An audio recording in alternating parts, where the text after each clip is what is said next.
Aloha from the 2019 Hawaii Tax Institute. My name is Roberta Ruddy, and I'm a Senior Wealth Advisor with Wilmington Trust. I'm so delighted to have today Alvina Lowe, who's the Chief Wealth Strategist for Wilmington Trust out of New York City, and Joe Field. Joe is the Senior Counsel at Pillsbury in New York and is the lead international estate attorney. What are the greatest changes you've seen in your practice in the last 25 years? Well, I think there are two things that really stand out. One is there has been an enormous increase in wealth in many places, but most particularly in Asia. Perhaps a slight diminution in Europe, but certainly in Latin America, certainly in the Middle East. And I think the second thing is we are living in a much more highly regulated world, and the constraints that have been placed on families and indeed on financial institutions by regulators has completely changed the way that people do business.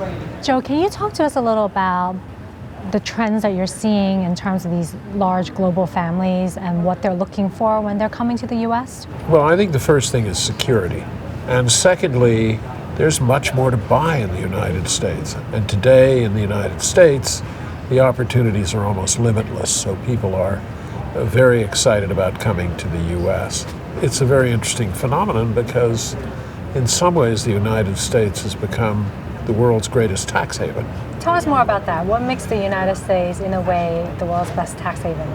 I think it's very easy for families that are basically based outside the United States to protect and preserve their assets so that even if children settle in the United States, they will never be subject to capital taxes or death duties on anything that may remain in a family trust.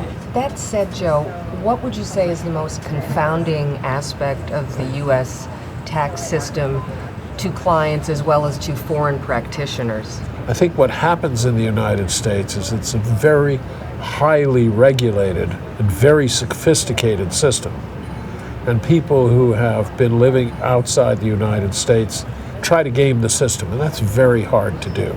I think you can treat it as a tax haven, but you have to plan in advance.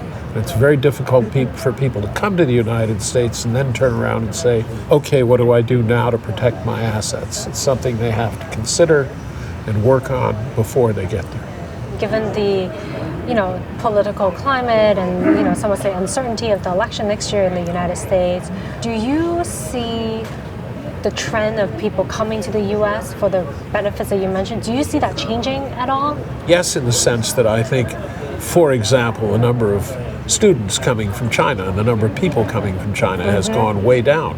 Yeah. But you talk about the fact that we're going to have an election next year. That's true, but we have no riots in the streets. You go to Hong Kong, you go to Paris, you go to London. Brexit is something which is totally out of control.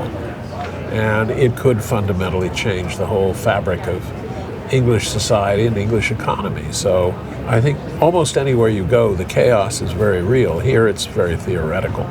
It's a political event, but the economy just seems to be ticking over just as well as it has been for a long time. I think a lot of people outside the United States are very aware of this. And there's a pause, but I think they will start up again soon.